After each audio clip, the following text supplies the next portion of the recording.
Hello. Hi. Good evening.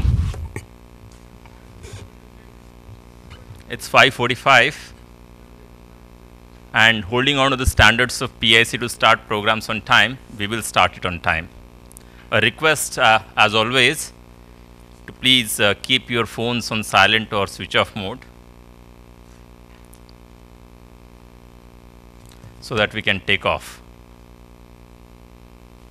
May I request on stage Professor Yogendra Yadav, Professor Palshikar, Dr. Kelkar.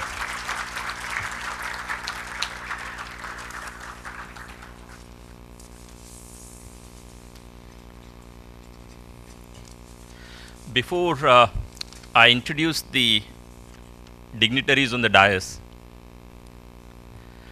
may I take a moment to just talk briefly about Pune International Center. While many of you are aware and are member of the center, for the benefit of those who are new to PIC, Pune International Center is a think tank that was established in September 2011. We have more than 400 individual members, and they come from different walks of lives. The scientists, economists, agriculturists, journalists, former civil servants, academicians, businessmen, and other professionals. Professor Yadav, we take great pride in mentioning that we have 50 plus academic institutions as our members. And they include the IITs, the IIMs, the ICERs, and in Pune, the Symbiosis, the Gokhale Institute, the Pune University, and many other institutions. And they make great contributions to PIC's public policy research related work. While PIC members make PIC what it is, almost all of our programs open for anyone and everyone from Pune or around Pune who could make it to the programs. Most of our programs also get recorded and then added onto the YouTube so that many others are able to kind of watch those and benefit from it. I should also take a moment to introduce the audience to you before I introduce you to the audience. In the audience, we have members of PIC. We have faculty from the academic institution members, students, as you can see in large numbers, from those academic institutions. We also have our journalist friends and many Punekars who love to attend such programs to listen to thought leaders like you all. With that, may I now introduce you all to the dignitaries on the dais. We are very thankful to Professor Suhas Palshikar to kindly agree to chair the session today. As many of you are aware, Professor Suhas Palshikar is an Indian academic and social and political scientist. He is director of Lokniti, and as many of you are already aware, for last 27 odd years, he was professor in Savitribai Phule Pune University on politics and public administration. Before that, for another 12 years, he taught at SP College that some of you would know of. Professor Palshikar's specialization in the areas of political process in India, politics of Maharashtra, and political sociology of democracy. Many of us have read Professor Palshikar in the newspapers and heard him in the lectures.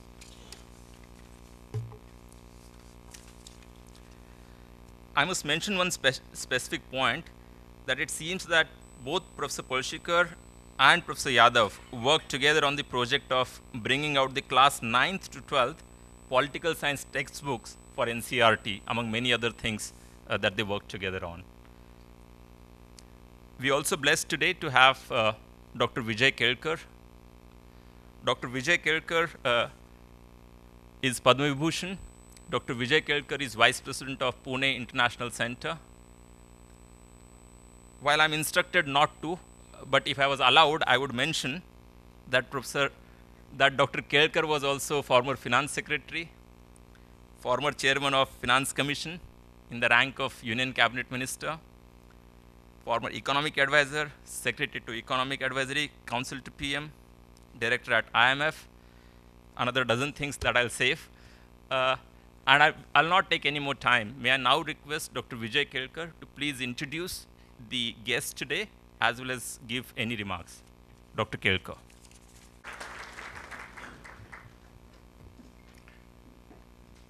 Shri Yogendra Yadav, our distinguished guest this evening, Professor Suhas Parshikar, the chairman of this today's function, the trustees of the PIC, the distinguished guests, students, and friends.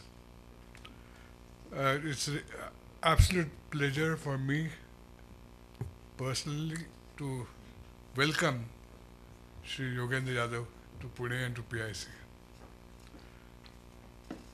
Yogendra Yadav is like a comet in India's political scene.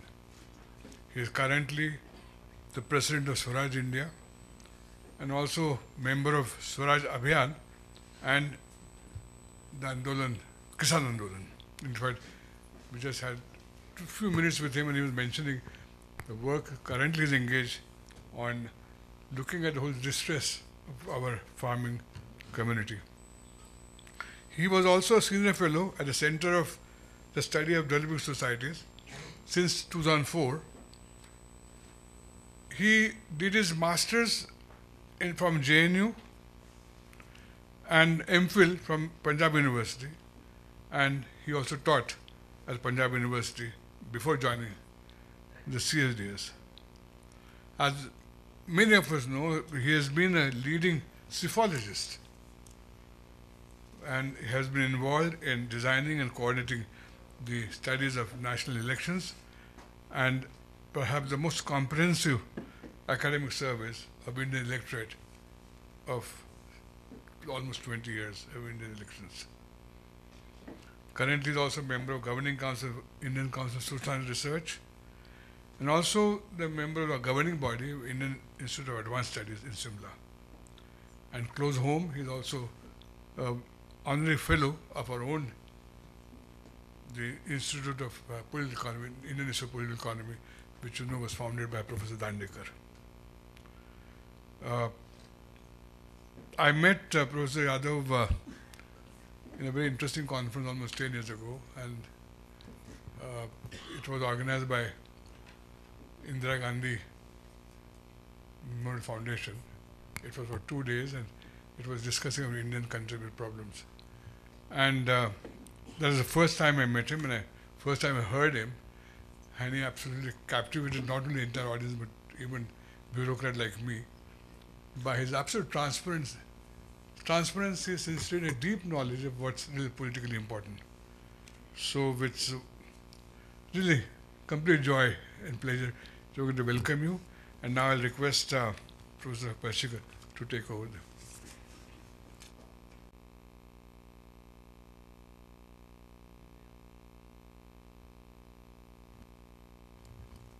Shri Yogendra Yadav, Dr. Vijay Kedkar, and friends. As someone chairing this evening's function, I have 2 tasks. One is till the audience settles down, because we have started really on time, to fill the gap so that nobody misses what Yogendra Bhai is going to say. And secondly then, to ensure that the function ends on time. So even if you continue asking questions, I will have to do the bad job of putting a stop to that. There's been something like 7 decades of journey of India's democracy, as we always talk about. And as we keep looking back at our experiences of these 7 decades and look around today's experiences also, perhaps a description that we have been continuously in a state of anxiety and excitement as a democracy might not be an exaggeration. So the question is, why is it that we are so anxious about our being as a society, our being as a democratic society or democratic polity? Couple of answers would come to mind quickly. One obviously is that while we are very much enamored of democracy, again and again we find that most of our democratic institutions fail. They fail not only to perform, but they also fail to fulfill the promises that the Constitution makes. It is this gap between what we have expected so far and what our institutions have performed, which could be seen as one of the reasons of this anxiety that we constantly have. But probably it is not only that. Our anxiety is also because of our starting point. When we started on this journey as a formal nation state in 1947-1950, we were not sure as to how we define ourselves as a new democracy. And looking back at our traditions, looking back at our history, looking back at our past experiences, how do we make sense of ourselves? The topic today probably, and I expect, because I don't want to anticipate, but having had chat with Yogendra Bhai again and again, I would expect that the topic today would relate these anxieties to the questions that we face today. Because often when we look at elections, and one of the issues that this theme of this evening would touch upon is the coming elections.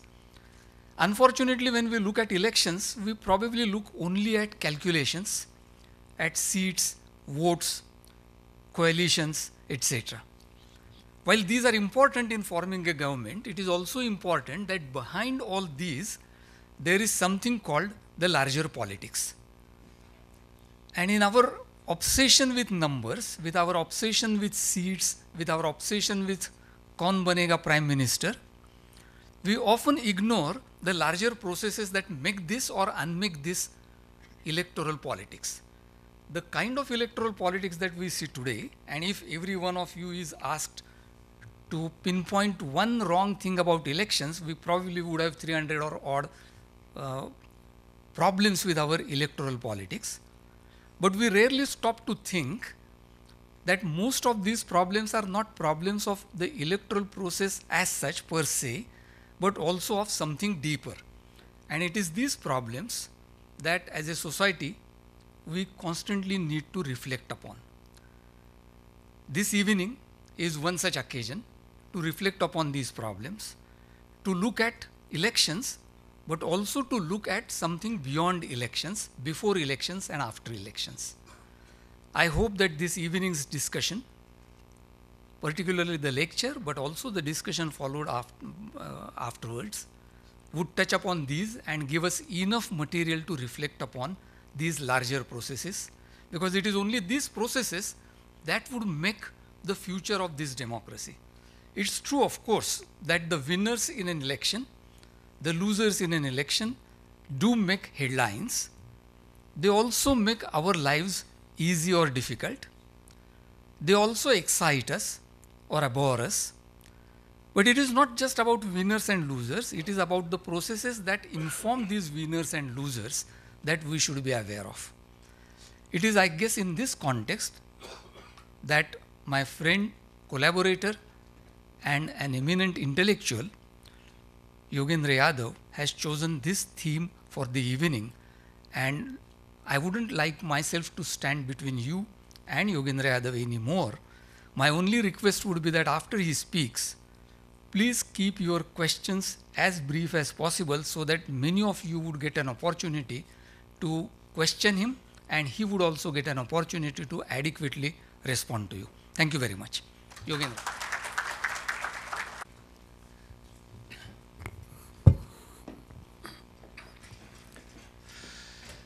Thank you, Dr. Kelkar, for that very kind and generous introduction. Thank you, Suhas Bhai, for setting the stage, for introducing the subject. I should add that not only did we collaborate on writing textbooks, something that I feel proud of, in fact, the textbook for class 9, 10, 11, and 12 for NCERT. But for about 15 years, Professor Palshikar and I wrote together, thought together, planned together, so much so that one day my wife said, "I'm very happy that Suhas Palshikar is not a woman." So when I speak a few things, sometimes I don't quite remember whether it's his ideas or my ideas. So please forgive me for any such intrusion. Very grateful to Pune International Center for taking the risk of inviting someone like me. You know, it can be risky business these days. Who gets invited, who invites whom, and what political views he holds, and what kind of things he says. And for not hinting to me even once about things I should not talk about. So really grateful. You've also taken another risk by starting at 5:45 exactly. Because as I said, you know, your Indian passport could be taken away. Anyone who starts things on time, exactly 5:45, you know, your Indian nationality is seriously under danger there. More importantly, I'm grateful to the International Center, Pune International Center, for restoring something which is at the heart of our public life. One of the tragedies of contemporary India's intellectual life is that we believe that things that happen in the city of Delhi are national and international. Things that happen in Pune are regional. And if it happens in Latur, it has to be local. You know, this is not how our national movement thought. We thought that Sevagram Vardha could be the center of this country. We thought that that little village called Shanti Niketan could be the center of the universe. This is our tradition, this is our heritage. And thank you for imagining that Pune can think about international. We really need to recover and recapture that part of our intellectual lineage where we do not arrogate, import and export and surrender everything to that city called Delhi. My topic is fairly simple. Incidentally, can I say something before I begin? You don't need to stand. Please feel free to sit down. And if I may take your permission, sir, there's space on the stage. Come and sit here. It's sad to see you standing there. Even in my classes, I didn't subject my students to so much torture. So you can come and sit wherever. Honestly, this stage is meant to be used, so please use it. That's the best use of any stage, that it's occupied. Please, yes, all of you who are standing there, please come in. Very happy, very flattered, and I'm sure organizers are very, very happy that there are so many of us. So please feel free to use the entire space. My topic says it all. It is Defending India's Swadharma, 2019 and beyond. A topic like this has 4 presuppositions, which are written there. Number 1, there is something called India's Swadharma. A nation state can have a Swadharma. Second, that Swadharma is under some kind of challenge. It needs to be defended. Third, that this defense has something to do with 2019, the coming Lok Sabha elections. And fourth, that this defense has to go beyond 2019. That's exactly what I'm going to talk about in this very sequence. So, first of all, I'll state for your consideration what I think is India's Swadharma. Not the Swadharma of Bharat Varsha of 5,000 years, but that of Republic of India, which begins its journey on 26th of January 1950. Then, I hope to persuade you that Swadharma, the key elements of that Swadharma, are under serious onslaught today. It's an onslaught like never before in the history of independent India. Third, I would say a little about how that might unfold in the 2019 elections and what we can probably do about it, but very little. Because honestly, this psephology thing in my introduction is something I've completely forgotten. That's my previous birth. I don't remember much of it. So Professor Palshikar looks after it. The team, Lokniti team, does much better job of it than it used to do when I used to head the same team. So please read Lokniti reports. Honestly, please do read those reports. These are wonderful reports on Indian public opinion that they bring out, which tells you much more than all the gossip that you hear on television. And fourth, I would say something, I hope to draw you into thinking about a long term beyond 2019. What is the way of defending India's Swadharma in the medium and the long term, which is what excites me much more than electoral outcomes these days. First, India's Swadharma.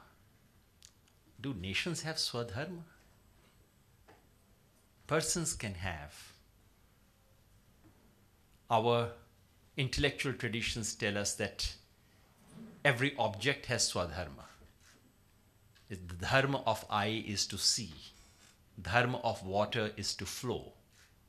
What is the dharma of India? A modern nation state.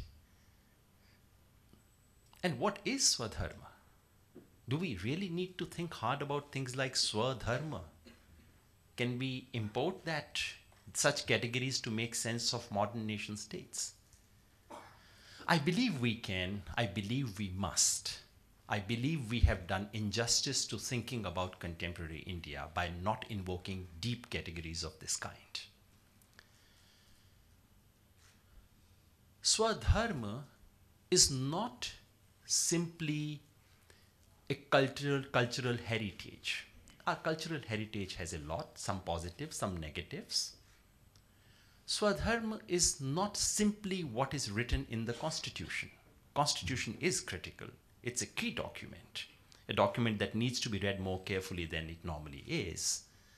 But you cannot read Swadharma straight from the Constitution.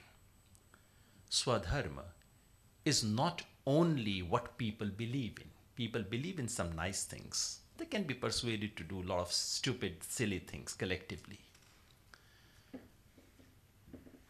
Swadharma is an element, one of the many elements in our contemporary existence, which captures the distinctiveness, but not every distinctiveness is Swadharma. There's a lot of dirt in our cities, which is very distinctive, but that's probably not our Swadharma. Swadharma is that element which is distinctive and which shows us path for the future. In medicine, they use a word called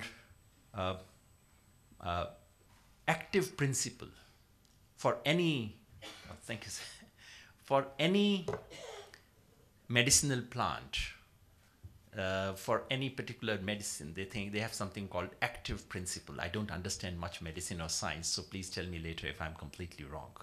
But I like that analogy, which is, it is that one element among the many ingredients in anything which accounts for its therapeutic effect. So Swadharma is something of that kind.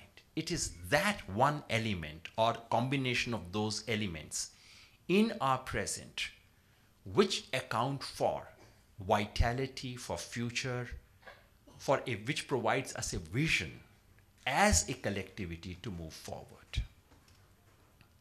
I would propose 3 such things. And please remember, I'm not speaking of Swadharma of the last 5,000 years. I'm concerned about the India that you and I live in, whose passport we carry around. First, the 3 elements that I wish to talk about, I used to offer a more simple description earlier by saying it is democracy, diversity, and development. The more I think about it, the more I'm convinced that it's not this. On each of these, we have given a distinctively Indian spin. And it is a different kind, a different element for which we need to find names. And I leave it to theorists like Professor Palshikar to find better names for what I'm talking about. Our democracy is not a simple liberal democracy. I think the elements of our Swadharma in democracy are, there is an element of popular acceptance, rule which serves the people, and rule which is bound by popular maryada, lok laj. These are more critical elements in our democratic imagination than the ones we may have inherited from liberal democratic tradition. One of the things which is completely missing in our democratic imagination is procedural morality. We just don't care. Somehow it just simply hasn't taken roots. So the edifice of democracy. Now, just to be absolutely clear, it is not that we Indians invented democracy. No, we did not. What we Indians did was that we democratized the idea of democracy. Before India took to democracy, it was unthinkable in the world that a large country with mostly very poor people, mostly illiterate at that time, could take to such fancy things like democracy. No one in the world believed it one bit. India convinced the whole world that democracy could be practiced in conditions of deep disadvantage and lack of formal education. So that's the first element, democracy understood in a very Indian way. Second, diversity. But again, diversity is not the best description. Unlike so much of Western political theory these days, we are not about celebrating our difference. I think Indian diversity is about a quiet acceptance of radically different ways of being. It is about a willingness to expand the notion of self. Instead of saying, I am this, you are this, we celebrate our difference. I think historically, and even in our contemporary history, this willingness to expand the boundaries of the self is what characterizes our diversity. It's more of, it's co-living rather than simply a celebration of diversity. I should underline the fact that before India, such deep diversities have never existed in any nation state. And those nations or states that experimented with similar diversities have disintegrated long since. USSR, Yugoslavia, much time. Yugoslavia is what? It's not bigger than Assam. Has had similar diversities, disintegrated. India in contemporary times is the only exception which accommodated such deep diversities within the frame of a political nation state. That's two. Third is development. Development, obviously not understood in the sense of growth and GDP numbers. There's nothing distinctively Indian about it. And certainly this is something we've never achieved. But that's, in any case, even in terms of imagination, that's hardly Indian contribution to thinking about economy. I think what is distinctive about India, we've not realized it. We've not realized it one bit. But what is distinctive about our contribution to thinking about development is the idea of the last person first. That Gandhian maxim, wiping tears from the eyes of the last person. And the courage to think that we need not replicate the economic history of modern Europe in order to do so. These two courageous things come from India. Needless to say, we've talked about it, we've almost never practiced it. In all these 70 years, we've kept safe distance from such ideals.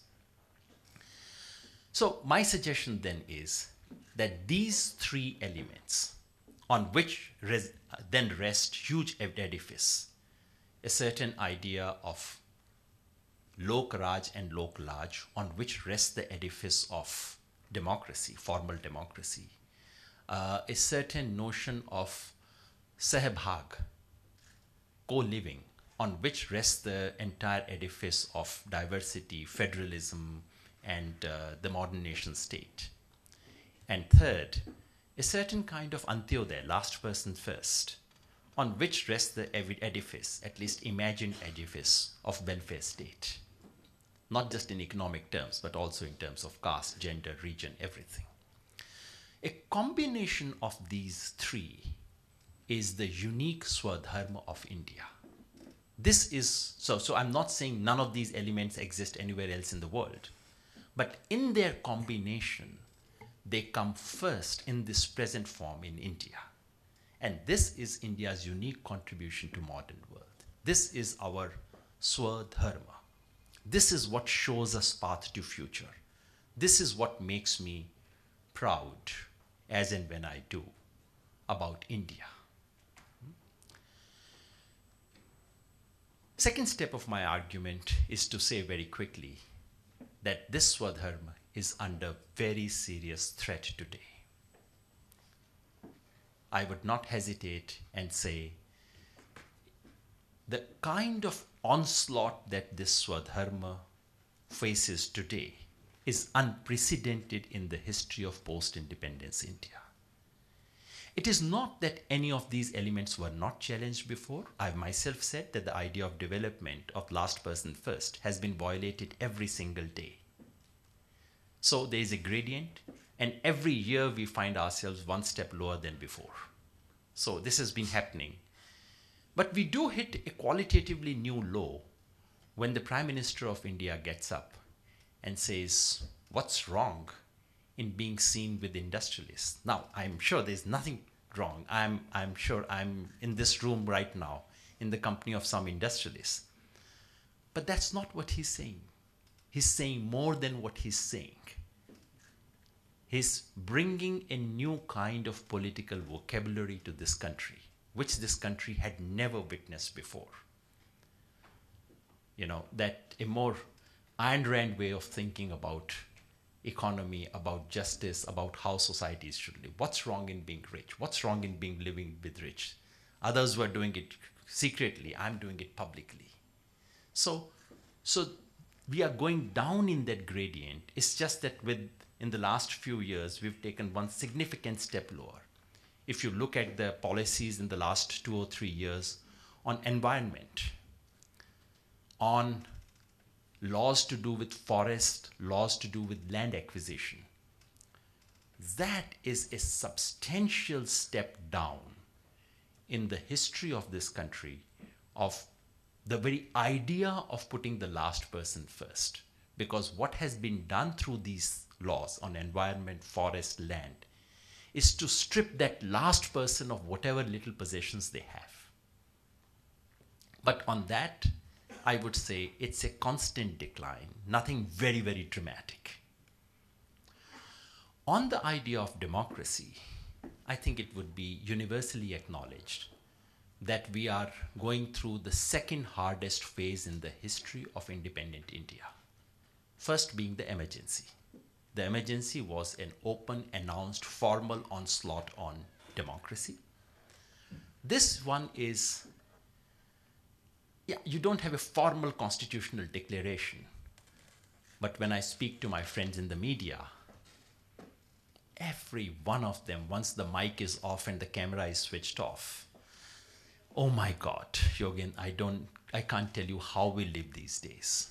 Every day we get phone calls, not only about what to carry, but also about what to drop, what spin to put on what kind of things. You know, I'm not saying this is worse than emergency, but please remember, in emergency, everyone knew that they were reading censored newspapers. In emergency, everyone knew that they were watching Doordarshan, and everyone knew what Doordarshan was all about, or Akashvani was all about. Now, we think we are watching independent television channels. We think we are watching uncensored newspapers, we are reading them. And what we are getting is not qualitatively different.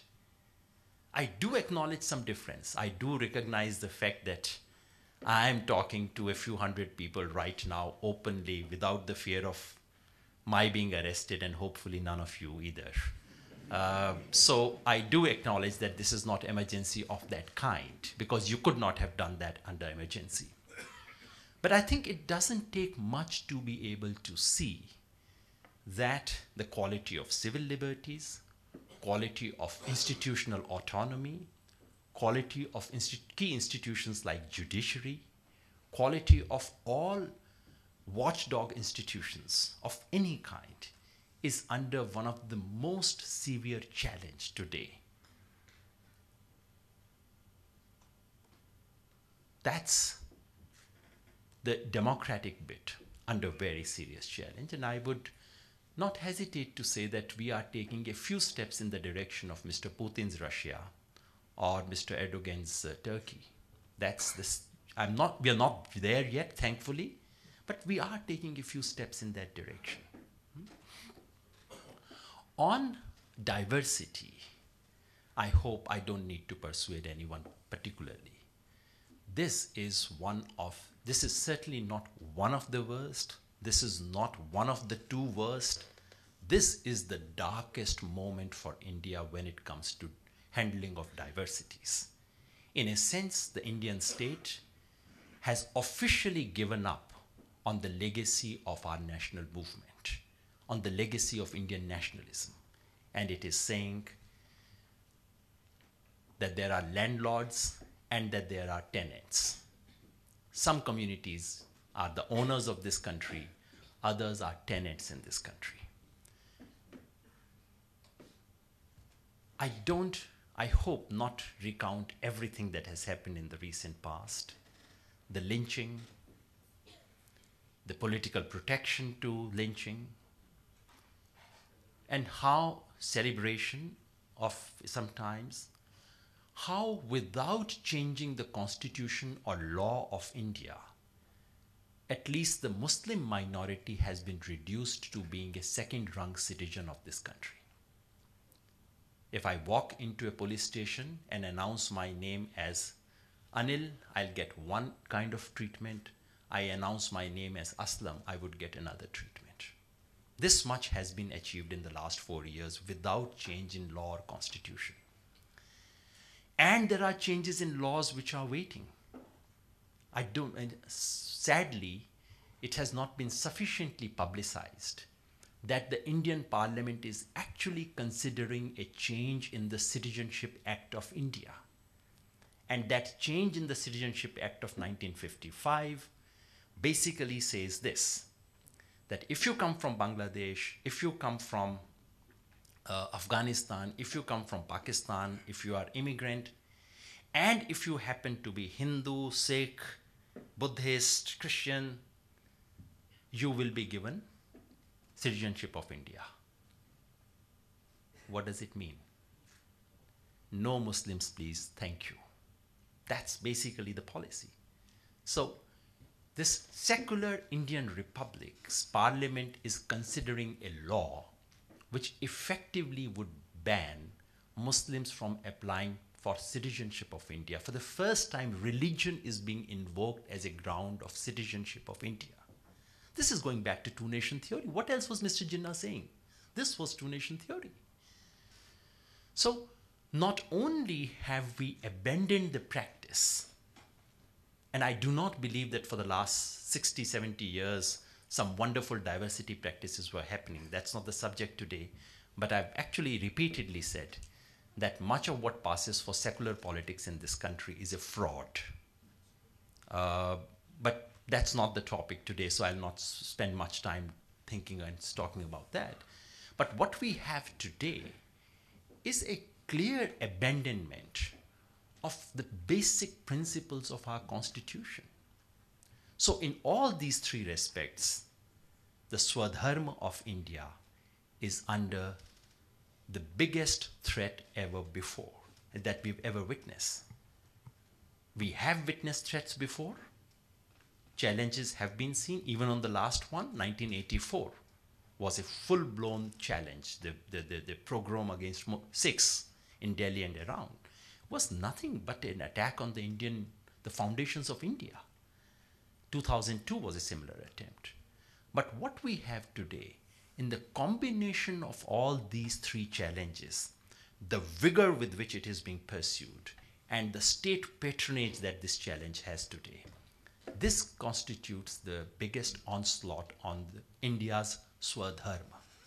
So it's not only, that's why I think it's important to remember that it is our Swadharma of India, because much of that pretends to be nationalist and so on, because much of this attack comes under the garb of nationalism. We must remember that it is India's Swadharma which is under attack and onslaught today. What is the way out? My friends would talk about 2019. 2019 parliamentary election is of course important. Let me begin by saying what, to my mind, will not work. One, a knee-jerk anti-Modism will not work.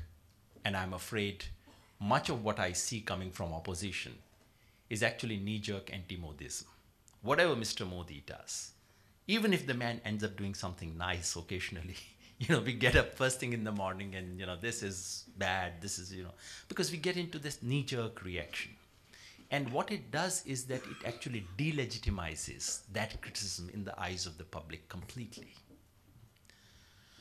What would also not work, to my mind, is simply opposition unity. Opposition unity is in vogue. That's being talked about every day. And I certainly would not write off the simple mechanical effects of opposition unity. Yes, aggregation of vote makes a difference. Of course, in Uttar Pradesh, it will make a huge difference. Even in Maharashtra, how the exact configuration takes place will make a difference, etc. So I don't mean to undermine that. But what I'm saying is that, you see, for me, I'm looking at everything from the vantage point of that Swadharma. Does it help secure that Swadharma, or does it not? That to me is the single. And viewed from that viewpoint, opposition unity doesn't deliver much.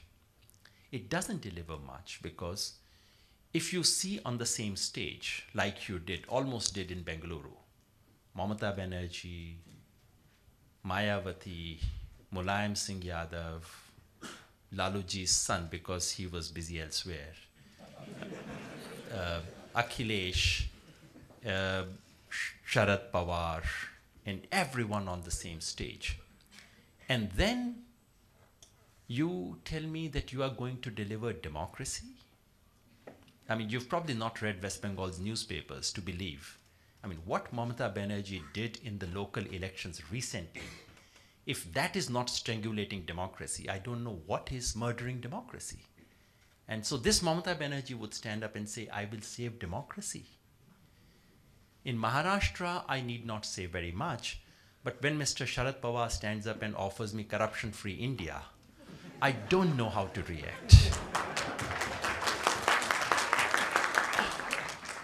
When Mulayam Singh's party stands up and says they would defend secularism, I know what Mr. Azam Khan has been saying. I do read Hindi newspapers. So if minorityism is secularism, then of course we should expect that from them. But if you take the idea of secular India a bit seriously, then you begin to wonder what kind of secularism you would get under Mr. Azam Khan's party, or Mr. Owaisi's party for that matter. Yeah? And I would not be surprised, although this morning Professor Palshikar told me that the chances are very little, if Shiv Sena were also to join this secular camp. You never know. I mean, they can overnight develop secular convictions. So, yes, opposition unity is important. It makes a difference. But do we need something more than aggregation of votes? We do. Elections increasingly are about selling dreams, selling a vision, even if they turn out to be bad dreams like the 2014 did. When you see this get together on the stage, dream is the last thing that comes to your mind. You know, you can think of various nightmares suddenly come to you. But that's, you know, let's not call them dreams. So 2019, it is critical. Elections are critical.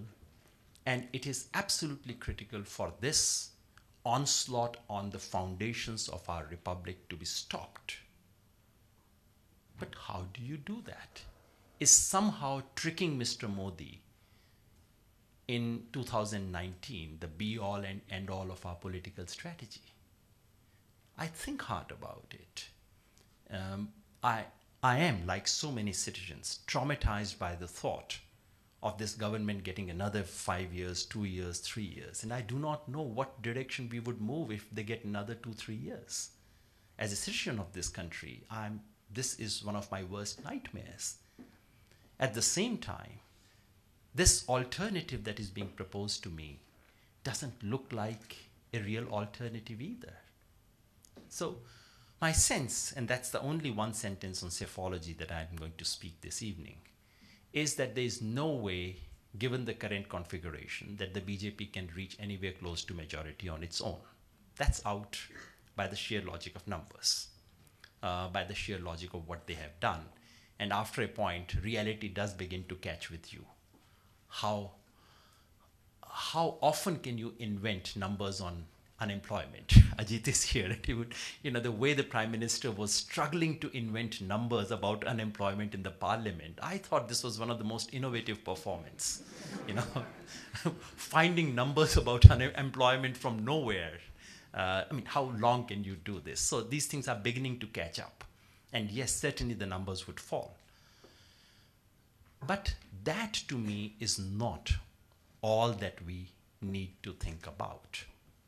There's something deeper that we need to think about. And that brings me to the last part of what I wish to talk about, which is beyond 2019. Beyond 2019 is about taking up the most serious challenge, namely to begin to ask ourselves, why did this Swadharma of India come under this onslaught? I believe that most liberal secular Indians have managed to persuade themselves that this was a bad dream, this was an accident that happened. Somehow this person who didn't deserve to be the prime minister, you know, it's like the American liberals who think that Trump is a bad dream. You know, they've all convinced themselves that it's a history which has gone wrong. History will correct itself and come back to where it should have been. I suspect that Indian liberal elite is no different. We believe that somehow a bad accident has taken place, a wrong person has come to power, you have to trip him out of power and things would be all right. Nothing could be more mistaken than this. Mr. Modi's rise to power and the current regimes coming to power and exercising the power the way it does is the result, I would not say inevitable because there's nothing inevitable in history, but it is the product of a series of mistakes, historic mistakes committed by the ruling elite of this country. And by ruling elite, I mean left, liberal, secular elite. Like Mr. Trump's rise is a result of the American liberal elite being completely out of touch with the population of America. Like Brexit is the result of the British elite not knowing whose country they were living in. Similarly, Mr. Modi's rise to power is a product of, above all of the post-independence Indian elite being out of touch with popular sentiment, with popular opinion, with the people themselves. They got a initial lease to rule because people like Nehru were deeply trusted, they were charismatic, and Nehru could have, in many ways in the first 10, 15 years, done what he liked. He decided to align with Soviet Union, but if he had chosen to align with USA, the country would have equally easily accepted it. He said he wanted mixed economy. If he had gone for something else, it would have been accepted. The liberal elite had a long lease to begin with. and it misused it. Specifically, I think on 4 issues, the liberal elite, the liberal secular, I misuse the word liberal somewhat, but let's say the ruling elite of India got its cultural politics completely wrong in 4 ways. 1, it undervalued the currency of nationalism. We made nationalism into a joke. Most of educated, especially English educated Indians, were kind of non-aligned vis-a-vis nationalism. You know, it's there, some people think about it. This is like the European elite which thinks that nationalism is the worst gali you can give someone. In Europe, if you want to really abuse someone, you say this person is a nationalist. So to say that someone is a nationalist is to say that that person is parochial, that person is anti-immigrant, maybe a secret racist, all this coming together. This is not what Indian nationalism was all about.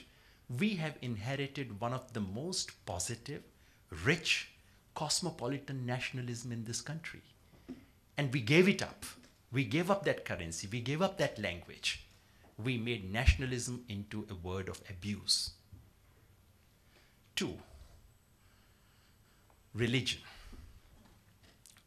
I think we seriously we seriously misunderstood our religions, specifically the Hindu religion. I know it's risky to talk in a group like this and to be seen to be offering a defense of Hinduism, which is not my intent today. All I'm saying is that India's secular elites disconnect from popular religion, popular consciousness, reached a proportion where a believing Indian thought that they were being ruled by aliens. This is the extent to which we pushed it. Secularism looked like another name for atheism. And in the name of secularism, secularism was either a name for deracinated intellectual activity cut off from our own people, or politically it became the name for a very instrumental minorityism. Any attempt to defend minorities was called secular, instrumental, whichever way you needed to do it. Third, we seriously neglected our languages. The relationship of Indian elite to Indian languages could be a subject of another full lecture. I think it's colonial straight away. What we have done to our own languages, our nationalist elite, our freedom struggle. Please remember, most of the leaders of our freedom struggle were educated in English. Most of them read English. Most of them could speak English. Most of them wrote in our languages. Most of them maintained very deep relationship to the literature and legacy in their own languages. And today, we've come to a stage where we have a strange hierarchy of languages in this country. At the top sits the monolingual illiterate elite.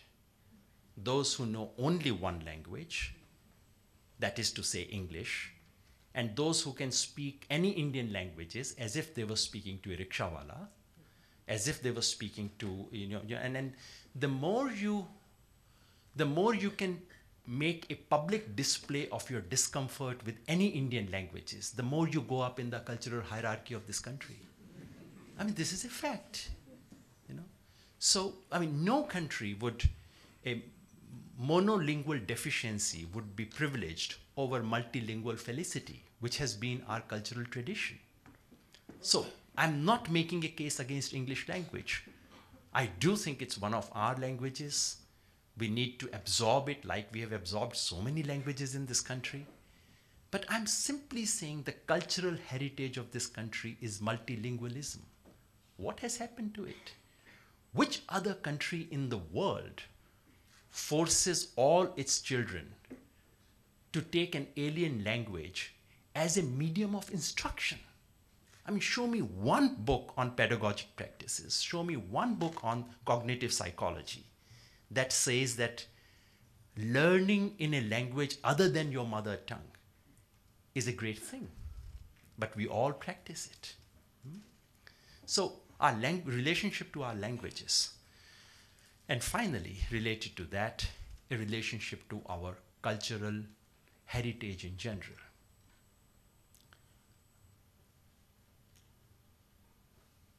An educated European person, that person may go on to become an engineer, a doctor, whatever, would know something of the Greek heritage, would know something of the Roman heritage.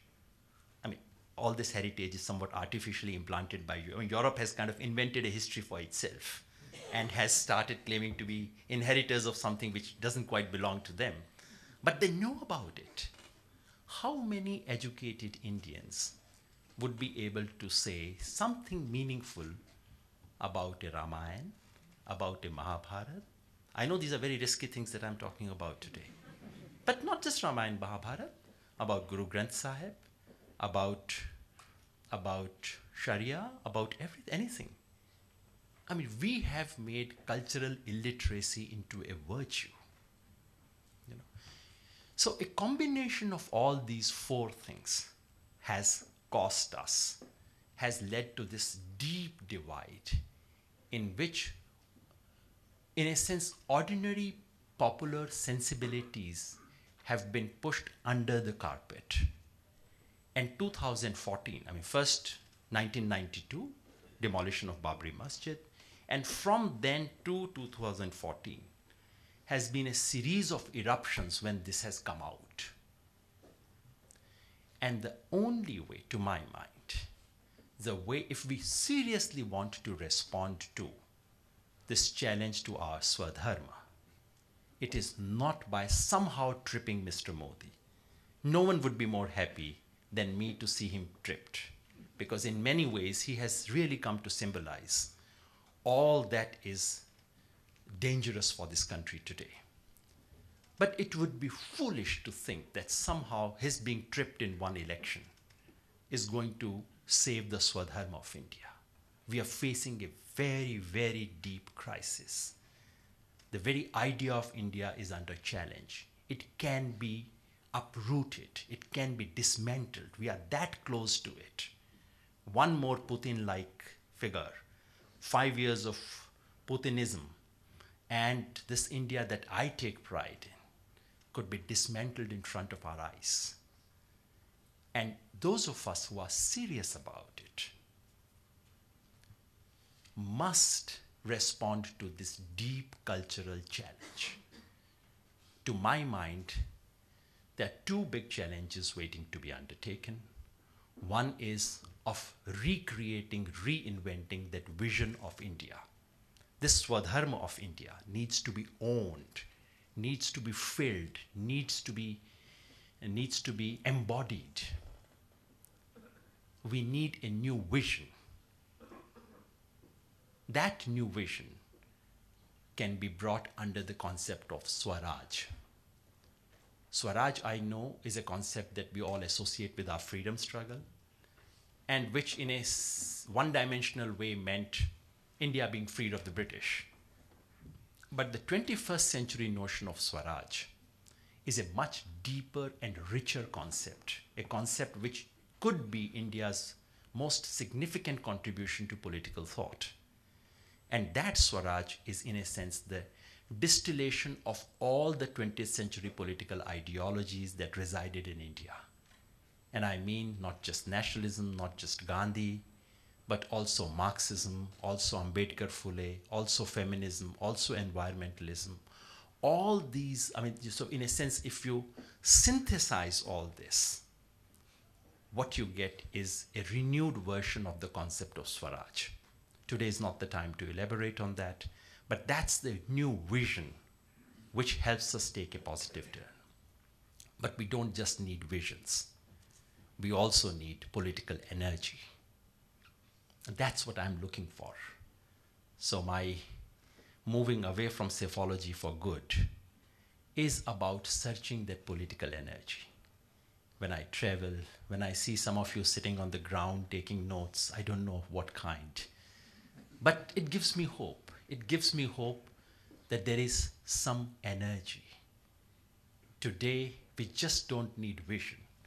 We need a new political force, sadly, in this country, which has witnessed one of the highest human activity. Indian freedom struggle was one of the finest achievements of humankind. Indian freedom struggle and South African struggle against apartheid are two high moments of the world. You know, like South African struggle against apartheid made us 1 inch higher human being, all of us. We never went to South Africa, but that one gesture by Nelson Mandela raises us as a race, as humankind. This is what Indian freedom struggle was like. Today, there is not one political force that can defend the legacy of Indian freedom struggle. We need to create that force. There is not one political organized force which can fight to defend the Swadharma of India. That is what we need. I look to young persons. I travel and I look to the farmers' struggle. I meet the Dalit upsurge in this country. I travel in the villages and I see women speak out in ways which I find astonishing. This is where the energy lies. Gathering this energy, organizing this energy, that is the real task. So, to sum up, I think Sahil Ludhianvi said that there's a beautiful song. He said, "Jinhe naaz hai Hind par wo kahan hai." That is what I think about these days. When I read about lynching, when I read about my Prime Minister lying through his teeth, I ask myself, "Jinhe naaz hai Hind par wo kahan hai?" I see them there. I see glimpses of that idea. I see glimpses of that challenge, of that energy. To my mind, the defending India's Swadharma is about bringing those ideas together, bringing that energy together. I seek all of your support for that. Thank you.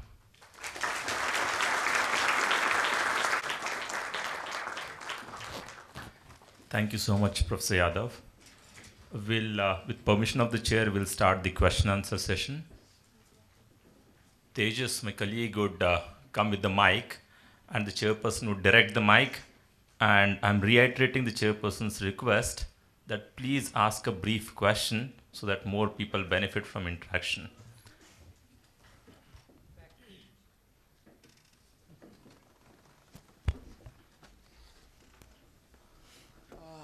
This is Varun Sardesai here. My question is that we have firms like Cambridge Analytica influencing election outcomes across the nation. So with excessive, across the globe, sorry.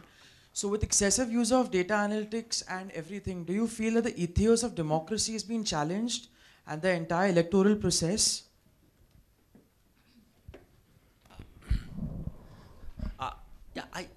There is a challenge coming from there. There is also the issue of EVM that many people raise. To my mind, these are secondary issues. The real principal issue is not just manipulation by this person or that person. You know, because when we say that people have been manipulated by this device, that device, that somehow takes responsibility away from me. I'm not at fault.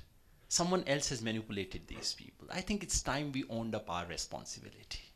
So that's why I would agree with you, but I would not put the burden of my energy there. Of course, there should be laws, there should be, all the norms should be followed. But your and my principal duty is to acknowledge ourselves that we have lost. We have lost a cultural battle. we have failed to communicate to ordinary people of this country. We have failed to carry a conversation that we should have carried out. That is where I want to put the entire energy.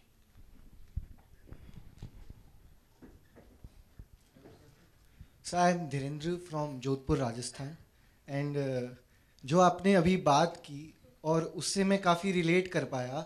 मेरा एक question था कि sir मैं जोधपुर जाता हूँ वहाँ पे और गाँवों में जब रहता हूँ वहाँ पे, तो एक ही कंपनी के एक ही इंडस्ट्रियलिस्ट की जो उद्योग है, उद्योगपति की कंपनीज के ट्री गार्ड से लेकर जितनी भी पब्लिक बिल्डिंगें बनती है, चाहे किसान भवन हो या, और उनकी जब लैंड एक्विजिशन होते हैं और जिस तरीके से उनको बिना किसी मुआवजे और बहुत कम मुआवजे पे वो सब ज़मीनें छीन ली जाती है, सर उसको लेकर उनमें भी कोई विरोध नहीं है. जबकि उनसे ये बात की जाती है कि ये आपके हक के खिलाफ है, तो वो कहते हैं तो क्या हुआ, ये देश के लिए अच्छा है. जो आप नेशनलिज्म तक जो आए थे सर, मेरा मानना है कि वो नेशनलिज्म कहीं ना कहीं उल्टा कर दिया गया है पब्लिक की तरफ, कि जो कुछ होगा वो देश के लिए अच्छा होगा, भले ही आपका हाथ काटने को कह दिया जाएगा. दो बात. एक तो इतना हमें ज़रूर ईमानदारी से मानना चाहिए कि ये सब जो है क्रोनिज्म इस तरह का, ये पिछले 4 साल में शुरू नहीं हुआ. इससे पहले होता था, खूब जम के होता था. हाँ, इस 4 साल में थोड़ा ज़्यादा बेशर्मी से हुआ है ना. So it's only fair to acknowledge that a certain kind of cronism and this thing did not start. It would be unfair to say it started only 4 years ago. It was in full flow before that. And second, जो आपने राष्ट्रवाद वाली बात कही वो सही है, लेकिन उसमें मैं बार बार वही कह रहा हूँ, हम लोगों को आदत पड़ गई है एक उंगली उधर दिखाने की. मुझे 3 उंगलियां इस तरफ उठती हुई दिखाई देती हैं बार बार. वो लोग राष्ट्रवाद पे क्या स्पिन दे सके. क्यों दे सके भाई? वो इसलिए कि राष्ट्रवाद शब्द को आप और मैंने 30-40 साल से छोड़ दिया है. आज हम जो शिकायत कर रहे हैं बीजेपी के बारे में, मोदी जी के बारे में, कि देखो, और सब बातें सही है, जिन लोगों ने इस देश की आज़ादी के लिए एक कतरा खून नहीं दिया वो आज राष्ट्रवाद के ठेकेदार बन के बैठे हुए हैं. जिन लोगों को राष्ट्रवाद में इस देश के संविधान और झंडे में आस्था नहीं थी वो आज सबसे बड़ा राष्ट्रवाद का झंडा उठा के खड़े हुए हैं. मगर ये शिकायत करना काफ़ी नहीं है. सच ये है कि ये सब चीज़ें आपने और मैंने थाली में सजा के उनको पेश की हैं. पिछले 50 साल से आप यूनिवर्सिटीज़ में देख लीजिए, बाकी सब जगह देख लीजिए. I think the rich heritage of nationalism that we inherited, we squandered it away. We made it a laughing stock. कोई सीरियस इंटेलेक्चुअल इस देश का राष्ट्रवाद के बारे में बात नहीं करता था.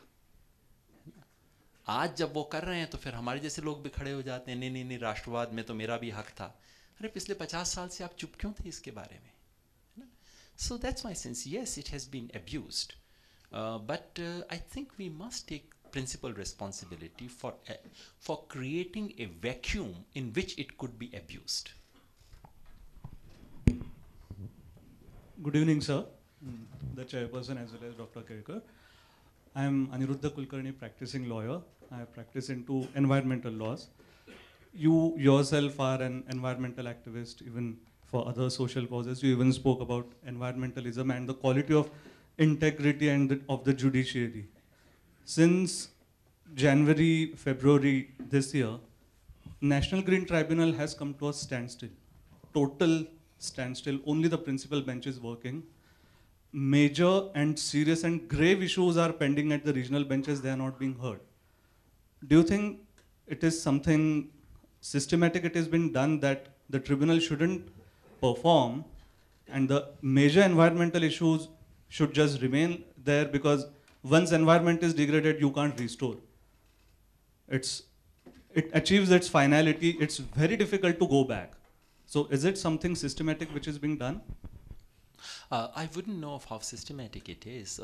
I do suspect that the tribunal was waiting for a chairperson and it was waiting for a chairperson so that the person the government had in mind could retire and could be safely entrusted, so that the NGT will remain in safe hands.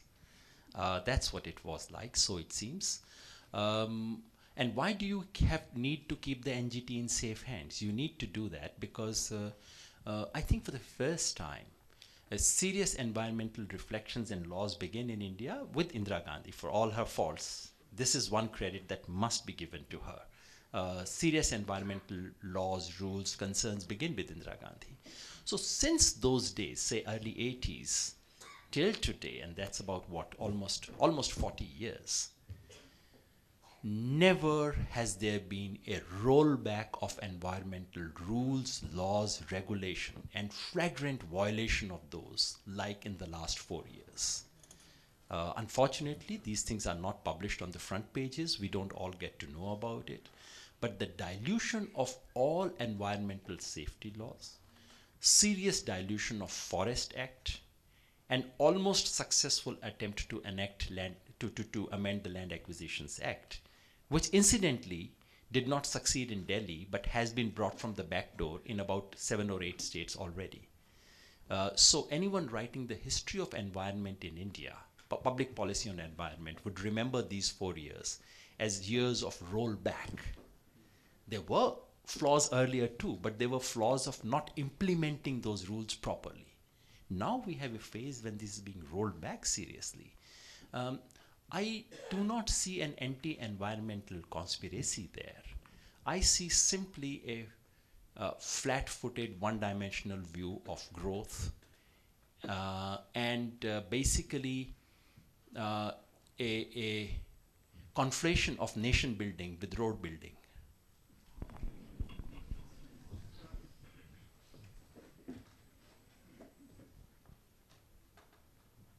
Sir, as you said that there is a very systematic attack on the values with which the Indian state, nation state has attached itself from the freedom struggle. So is this a reflection that because the Indian nation state failed to deliver on the welfare state, on the commons of the welfare state, that disillusionment is out of that we did not get the share of the commons? That's a very fair point. I think you, especially on the issue of a welfare state, the promise of development, of wiping tears from everyone's eyes, it has been such a complete failure that for you to then persuade that last person to have faith in this edifice of democracy, for someone who's received almost nothing from it. So yes, that also creates a possibility, that creates a vacuum. And in general, not just the economic part of it, the governance failure of our democracy, something Professor Palshika has written about in his book, the recent book, Indian Democracy is the title, where he basically argues that the failure at the level of governance is something that deeply erodes the foundations of democracy. You cannot simply say democracy is a great virtue, we all love it, it doesn't deliver anything to you, doesn't matter, but we all must love it. No, after a point people stop loving it. And they simply start loving someone who comes and says, Bhaiyo, and starts making all these promises and looks to be a strong person. I mean, there is a real, genuine attraction in democracies like ours for leaders who look like strong and decisive. And that is because of what you have pointed out, absolutely. Sir, my name is Paresh Mehta, and I have been told by many people that electronic voting machines can be tempered. So will the election be fair if these machines can be tempered? Thank you. I think the entire debate on EVM is a mistaken debate. It is mistaken because it's argued at a wrong plane. Unfortunately, the entire debate is about, can EVMs be tempered or not? The simple answer is, of course, yes. Any electronic gadget in this world can be tampered with. The real question should have been, in real life, given the conditions in which they are being used, how likely are they to be tempered, or how likely is it that they indeed were tempered in a real life situation? That is what we should have been debating. Unfortunately, those who want to defend EVMs come up with this ridiculous reasoning that this machine can never be tampered with. I mean, this is ridiculous. Of course it can be. The only question is, under what would it take for you to tamper with EVM? And how likely that is to happen? That is what we should be debating. And if that was to be the case, my own sense, I know that doesn't make me popular, and honestly, I've not been able to persuade even Prashant Bhushan so far. So there must be something very wrong with my reasoning. But I'm not persuaded that any major election so far has been seriously tampered with by using EVM, including election results which left me aghast, like the UP election result of February 2017. It left me aghast. But for me then to turn around and say something must be wrong with EVMs, I don't agree with that reasoning. And in any case, the solution has arrived. The Supreme Court mandated VVPAT machines are coming. That is a clear solution. So rather than waste national debating time, although we waste our national debating time on so many frivolous things that it could be better than that. But I mean, I really would not wish to have more debates on EVMs because VVPAT machines have come. And the only one change that I have suggested is that once you have VVPAT machines, the counting is to begin. Before you begin counting, just pick a 1% and 2% random sample. Say out of 250, just pick 5 machines randomly. Count and match them physically. The slips which come out of VVPAT, the slips with the electronic count. Only if it matches that you then proceed with counting. That would be the solution. Let's not think of going back to ballot paper and things of that kind, because that's getting into deeper problem in order to solve a smaller problem. My name is Rajat Singh Yadav. I am doing Masters in Economics from Gokhale Institute of Politics and Economics. I want your insights on women labor force participation in the economy. Is it supply side problem or demand side problem? On the women labor force participation in the economy. Are you sure you've asked this question to me and not to Professor Kelkar? I think he's the right person to answer. Can I hand over the mic to you, sir? Please. I mean, who am I to comment on these? No, it is a very important question he has raised. No, because people are really struggling to find the answer to this, because it's quite counterintuitive that compared to other countries of same stage of development, there's much higher level of female participation in labor force. In India, in fact, it's exactly the other way around. And I don't have really answer for you, because this was debated only a few months ago in one of the other conferences. We had a conference on growth and employment, and there are different alternative hypotheses were given. So it's much more research required to be done and to really give any clear answer. But this is a very, very important issue, development issue, and it can make a difference to our growth prospects. One of the tragedies of being in public life is that people think that you can hold forth on any subject under the sun. And people actually do hold forth on anything under the sun. So in a sense, a good thing about public life would be if people would learn to say, I don't know. I'm Bhakti Nikumba. I'm from Maharashtra, so namaskar sir. अगर हम 2019 की बात करें तो एक party ऐसी है जो इनडायरेक्टली इमरजेंसी ला रही है और एक पार्टी ऐसी है जिसने इमरजेंसी ला चुकी है. So as a voter we are in dilemma. So what you want to practice in practical life to defend Swadharma means what are practical steps for it? You are surely not asking me to talk about my party. I would like to. I've so far resisted. I have so far resisted the temptation of using this as a platform to advertise my party. But, she's given me an opportunity, so don't blame me now. No, on a more serious note, I think you are absolutely right. The dilemma is precisely this. I mean, not only because Congress happened to be the party which was responsible for emergency, but truly the party has never regretted it. And some of the deep dynamics, with some of the deep anti-democratic strains continue in the party even today. And if dynasty is a clear indication of things which are not so democratic, then Congress continues to be that. So that is our deep dilemma. And in terms of practical things, I really think sometimes things that do not look short term are the most practical things. To my mind, really, honestly, the most practical thing to do is to create a political alternative. This country deserves it. Wouldn't it be a tragedy if this country has to choose between Mr. Modi and Mr. Rahul Gandhi? Don't we deserve better? A country that had Mahatma Gandhi and Nehru, Patel and Azad, even Indira Gandhi and Vajpayee, so in a sense, this is, to my mind, the most practical, immediate task, to try and build an alternative. And I would be happy to discuss how to go about doing it after the lecture is over.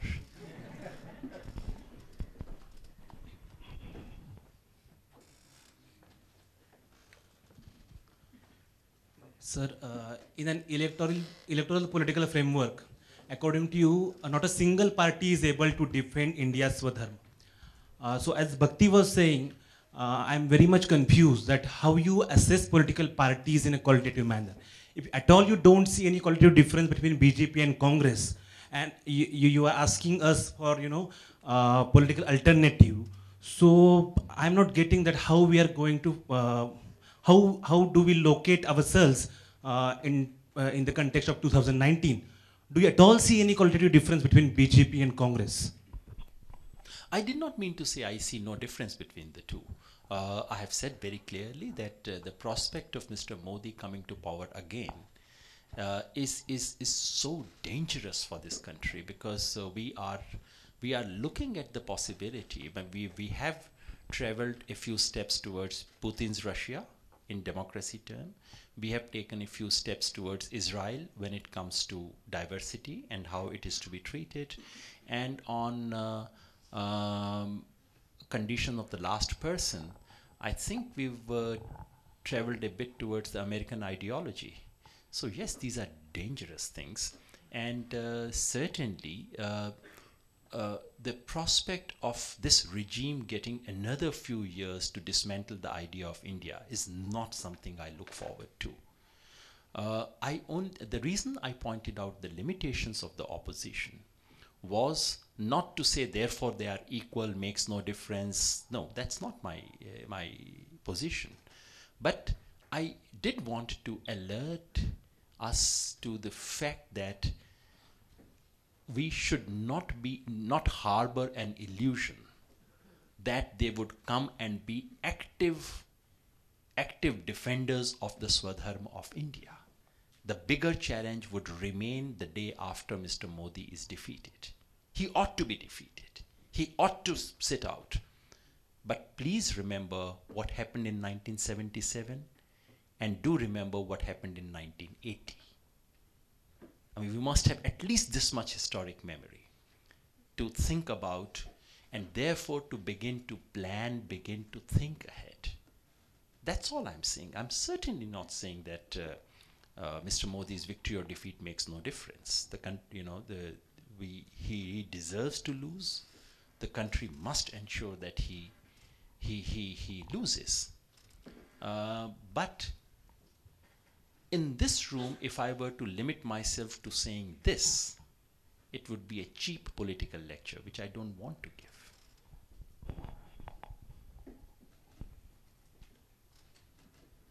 Don't you think this is the time to move away from Modi-centered politics to issue-based politics? And don't you think that we need to talk more about how the RTI is being diluted, how a Supreme Court judge is killed if he, denies to bow down before force, and how the electoral funding is made simpler for the corporate world? And so what I'm trying to say is we just need, we should start ignoring Modi. We are feeding him with our attention. We should talk more about the issues, because these issues are getting lost. It is not going down well with the public. And the second thing I want to say is it is basically an invitation for you to come to Madhya Pradesh, because I am from Madhya Pradesh, And what I feel is this is a great chance for you to make the presence of your party like, you must come. We need some alternative, and I have a roadmap in my mind. If you'll give me time, like, no, seriously, I tried to contact you. I visited your site, Swaraj India, and if you give me time, I'll definitely tell you the roadmap, what I have. I mean, I'm too young, but still. No, I welcome it, honestly. I think it's a great idea. I think for all the other follies, tragedies of what happened after Anna movement and so on, which thankfully no one has touched today, and I hope no one would. But this is the one great contribution, which is 5 years ago, young persons of this background would not have either attended a lecture on politics or would not have asked questions of this kind or made an offer of this kind. I think this is great. That we are thinking about this, we are engaged, even if we are angry. I completely agree that giving Mr. Modi so much attention is not good. In the last 10 minutes or so, I may have appeared to be doing so, but I actually agree with you. Anti-Modism is one of the worst things we can do. And to create an alternative and how to do so, I would happily listen to your roadmap. I may or may not agree with your roadmap. Others may not agree with it. But the fact that you want to offer a political roadmap is more important than what that roadmap may contain. So thank you very much. Sir, one more thing. Mukesh Malhotra, I'd just like to understand from you what your views are on, the importance or the change in our first past the post electoral system to improve the nature of our electoral politics. Because right now it's vote bank politics. With 15 and 16 and 17% of the total vote, you can win, which means you're not really the representative of the people. And you don't have to, look at the entire constituency. You only have to look at that little, vote bank and win, and then do whatever you want to do. How important do you think that is? I agree that the first past the post system has a distortion built into it. The vote effect is severely exaggerated in the seat effect. I agree that this also introduces some very unhealthy practices in campaigning and so on. And in some ways, proportional system would rectify some of those things. But the reason why I do not foreground it and I do not talk a lot about it is the following. Number one, while we all notice the good things that proportional representations will bring, somehow we forget the other things that it would also bring. Namely, you would never see anything other than a coalition government ever if proportional system comes into existence. Secondly, while one kind of vote bank politics may stop, another kind of vote bank politics can start, namely an Akhil Bharatiya Yadav Mahasabha. And they are 7%, I'm told. Every Yadav comes and whispers in my ears, we are no less than 12% in this country, etc. So these practices are currently not encouraged in the country because at the ground level, you have to create a coalition of communities. Yeah.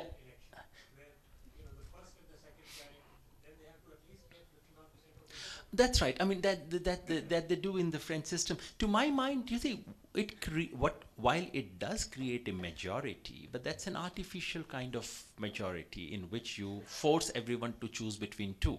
So obviously one of them will get majority. The reason why I do not put so much emphasis on this is that I think the agenda of, I know there was a time for almost 20 years that this used to be the top item of electoral reforms in India, from Justice Tarkunde Committee report to Dinesh Goswami in 1991. Today, I would want to put, for me, this is, if at all, this would be number 7, 8 in my list of priorities for electoral reforms. Number 1 would be money, reforms to do with money in politics. The sheer obscene inequality of resources. Level playing ground could be the most cruel joke when you look at elections. So can we, instead of getting into these very sophisticated questions, I mean, I keep saying, can the Election Commission of India please look at the elephant in the room? Money. My friend referred to that law about, I mean, this is the most non-transparent thing to happen. This is the great leap backwards in Indian electoral reform, this election bond thing. It's the worst thing that could have happened.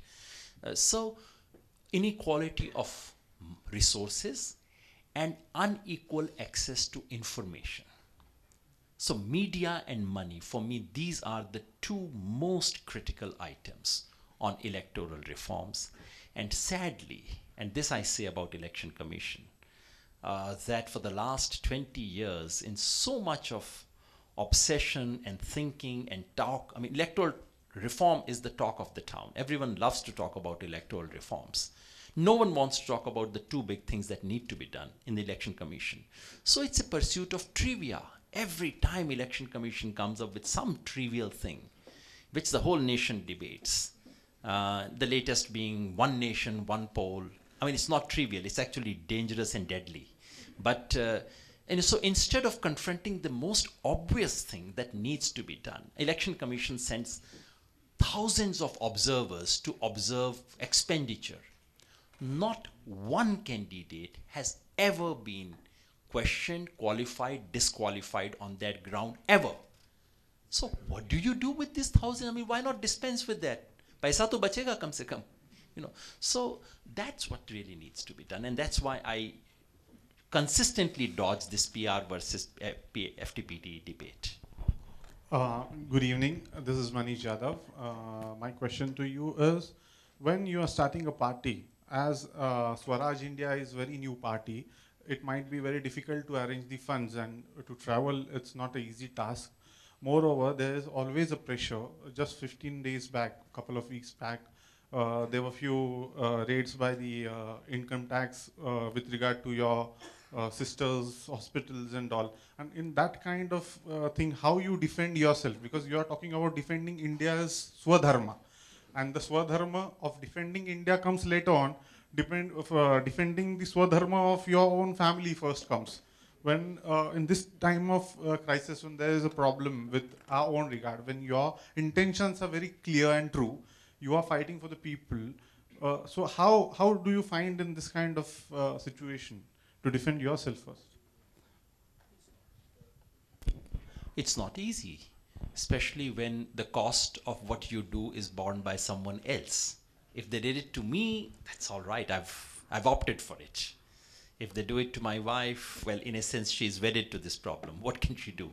But when they do it to my sisters, when they do it to my relatives and others, it does leave you feeling very, very helpless. My only good fortune is that I'm born into a family where at the end of it, my sister says, do more of it. Jo karna hai, maje se karo, socho mat iske bare mein. So I think in the other sense, see, the other thing that we talk about sacrifice and the models of sacrifices, Bhagat Singh, Chandrasekhar, and so on and so forth. And I keep saying to my friends, none of us is going to get that golden opportunity for those kinds of sacrifices. Our sacrifices will come in more mundane form. Your child feeling left out. Don't you want to watch this match with me? Why are you so much away? Or in this case, more spectacularly, some people of my family being targeted and so on. So if you are in public life, you must be willing to take the price for that, to pay these sort of prices, which are less visible and less historic and less talked about. But if you look at the history of political workers, the tragedy in our country is that the image of a politician is shaped by those 5% people at the top who make it to the front pages of newspapers. And those at least 30-40% political workers, which is to say thousands and thousands of political workers who sacrifice their life, who sacrifice their career, who get almost nothing in return and who are very often betrayed by their own colleagues and comrades at the end, they somehow do not become figures to talk about in this country. I had once written an article that there is this memorial for the unknown soldier in this country. If given a chance, I'll sometimes make a memorial for the unknown political worker of this country, with a jhola hanging and with possibly tuberculosis medicines inside that. This is what has happened to political workers in India. Hello sir, this is Bhausaheb Asbe from Pune itself. Sir, I couldn't agree more with your view that we have neglected religion. But my question is, what should be the nature, or in what way we should engage religion, especially Hinduism? And secondly, those of us who are actually having positive view regarding religion, accordingly, executing our plans, actually the left liberal people, they call these people as pro-Hindutwadi. So what is your take on that? One which is not related to you, which you have not asked, but I should say that, which is that in engaging with religions, we need to be consistent and truthful. And a certain kind, in the case of Indian secularism, a certain concern for minorities was the most natural thing to do, almost a noble thing to do, especially in the context of partition and thereafter. But what was noble and courageous in the 50s, namely to defend minority rights, became a matter of political convenience later on, and became a political fraud, complete political fraud later on.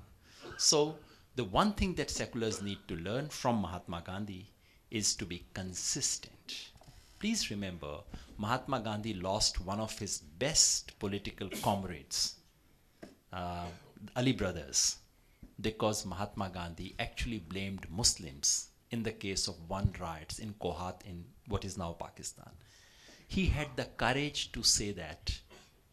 It's not that he blamed Muslims all the time, he blamed Hindus or whatever, but in that instance it so happened that he blamed Muslims, and he was willing to pay the price to lose his best political comrades for speaking the truth.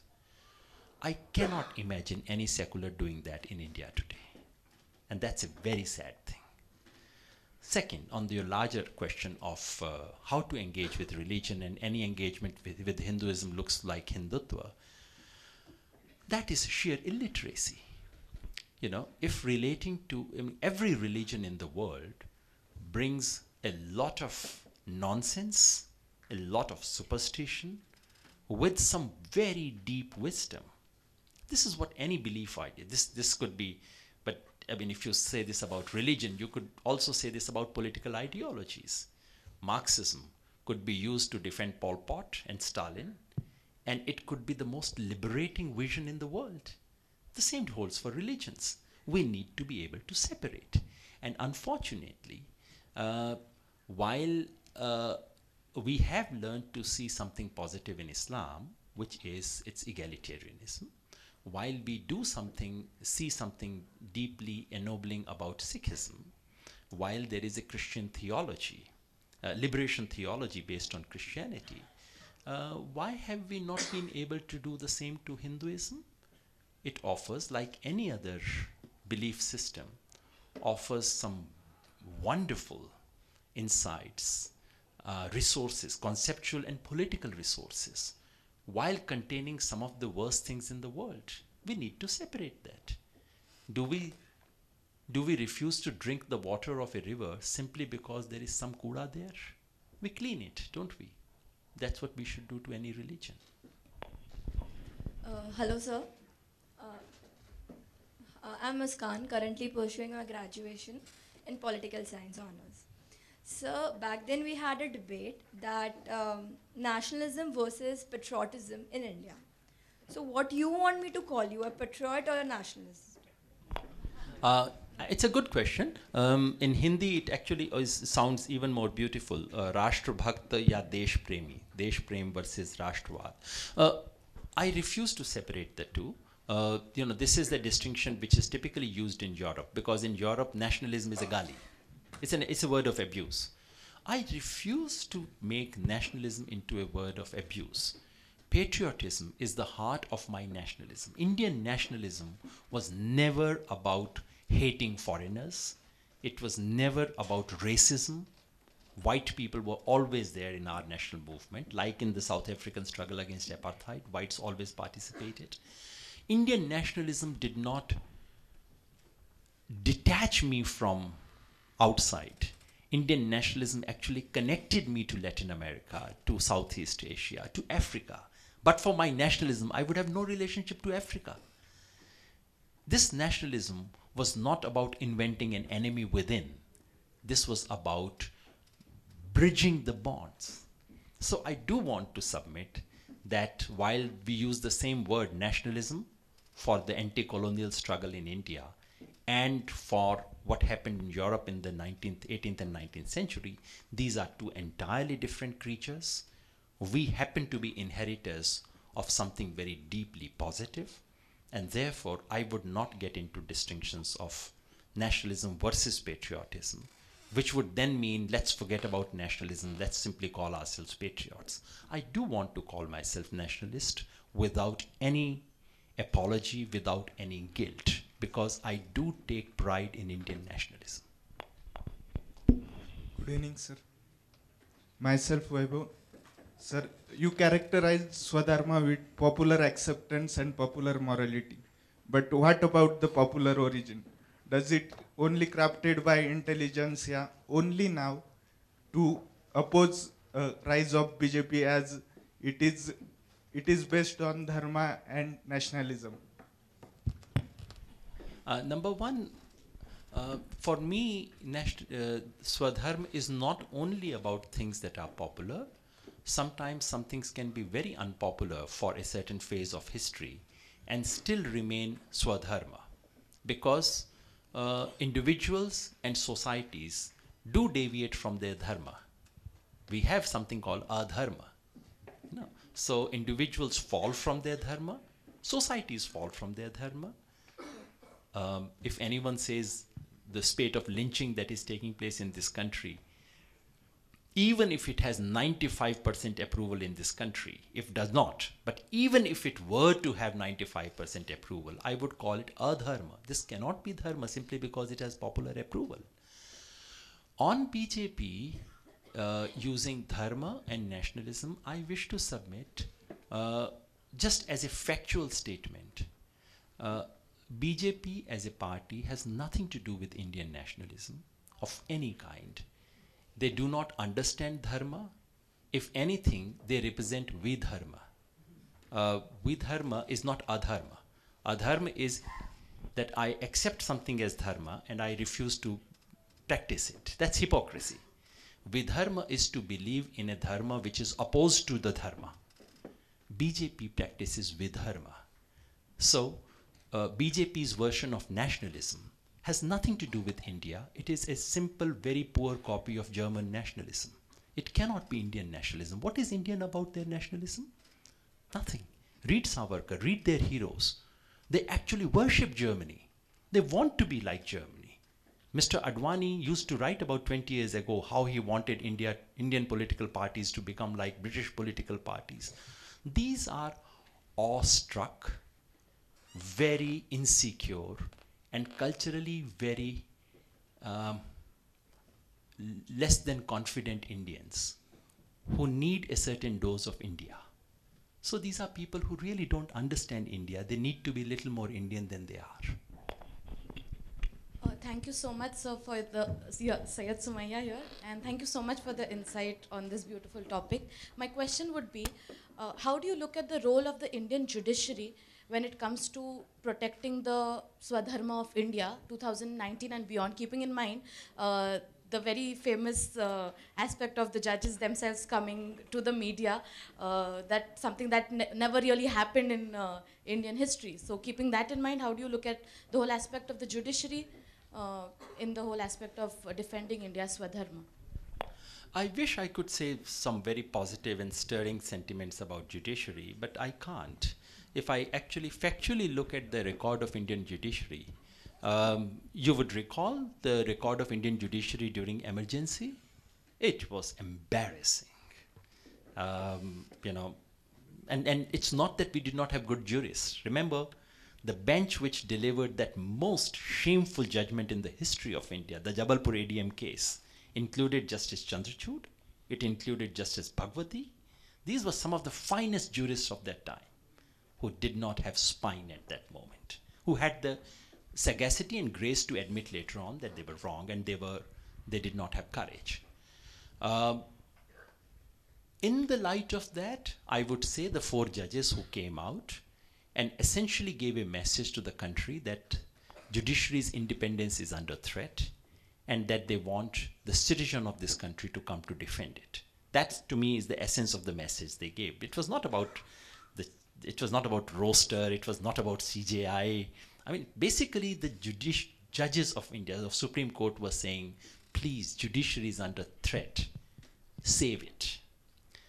So at least 20 years from now, when someone like me has the gumption to talk about Justice Chandrachud and Bhagwati in such disparaging terms, that person will not be able to say the same about Justice Chalameshwar, Justice Gogoi, Justice Lokor, and Justice Joseph. So yes, individually these 4 judges have redeemed themselves in history. And they would be able to say, indeed, one of them said, we don't want 20 years later to be remembered for not having spoken out. So yes, they have. But if you look at the overall record of judiciary, what's been happening in the Supreme Court? You know, I mean, ever heard of a CJI who would be a judge in his own case? You know, I mean, these are elementary things about law. You don't judge your own case. You know, ever heard of instances of corruption being talked so openly? If I were a judge today, I would feel ashamed that because of some people's corruption, my name is being tainted. You know, whatever the truth of that petition against the CJI, the fact that in this country now these things are so routinely and casually talked about, isn't that a scandal? And today, many people talk about the Ayodhya judgment that the Supreme Court is likely to give. Isn't it a shame that we even think about these things? So all in all, I wish I was able to say better things about judiciary as an institution. There are exceptional, outstanding, there are outstanding exceptions to this. Occasionally, even recently, judges have, on some issues, they have stood up. But you do not judge the courage of a judiciary by how lofty poetry they write on an unrelated sidey issue. You judge them whether they have the courage to look into the eyes of the most important people of that time. And like Justice Sinha in 1974, just look into their eyes and say, you are wrong. This is illegal. Sorry. I don't see that. Judge Loya's trial is a shameful episode, and I say that without prejudging the case. I do not know what happened to Justice Loya, but I do know that my Supreme Court should not have done what they did. You know? So I wish I could say better things. Good evening, sir.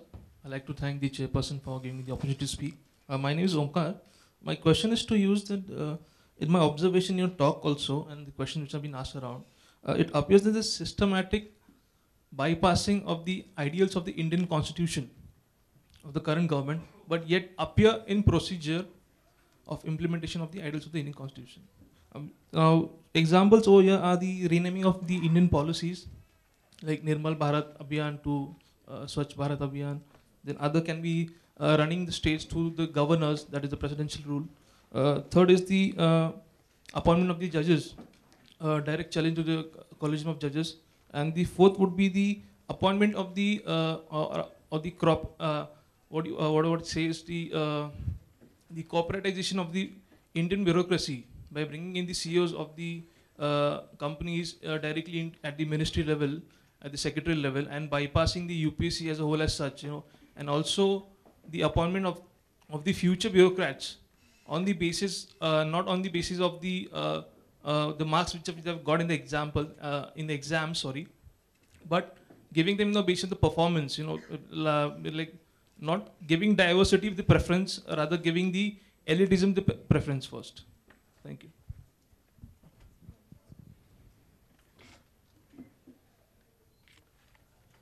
Mentioned, except the last one.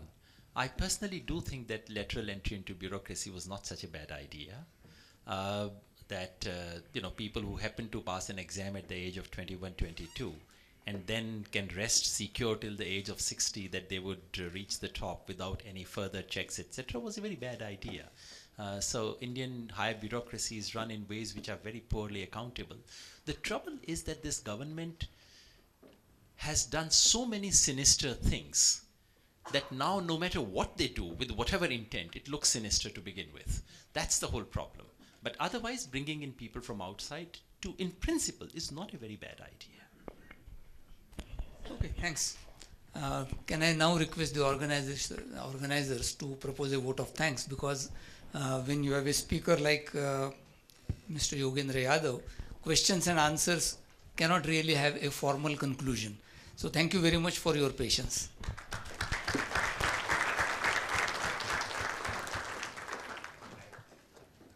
Thank you so much. I think it will not take more than a minute on behalf of all of you. First of all, I would like to request Dr. Vijay Kelkar to present a tiny token of appreciation to Professor Yogendra Yadav for that scintillating lecture that he delivered today.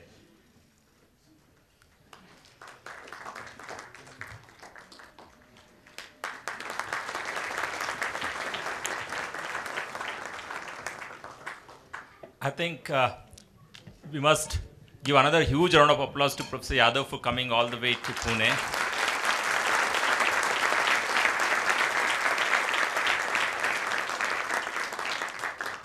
In the last 7 years, we have organized many programs. Each one of them have been very, very special for different reasons. It's also very special today. Actually, I was looking for pins to drop them because that was the pin drop silence. All of them intently listening to it. There is so much more to think about. It's possible that some of you may not agree with each and every viewpoint presented today, but that's not first time. We've had different speakers coming and sharing their views. But what's very, very important is the conceptual framework that you presented today, how much more it meant to each one of us to have listened with that intent, and how much more it has left us with to think about, to reflect, and to form our own views on it. The question and answers, I'm very thankful to each one of you who asked the questions, because that genuinely made the conversations even more rich. We have recorded much of it so that many others who couldn't attend the session today could benefit from this conversation. A huge salute to the speaker for ensuring that he would not talk about his political party at a lecture, that he decided to talk on the topic that the organizers gave him. It's very rare that it happens in this context. So a huge round of applause for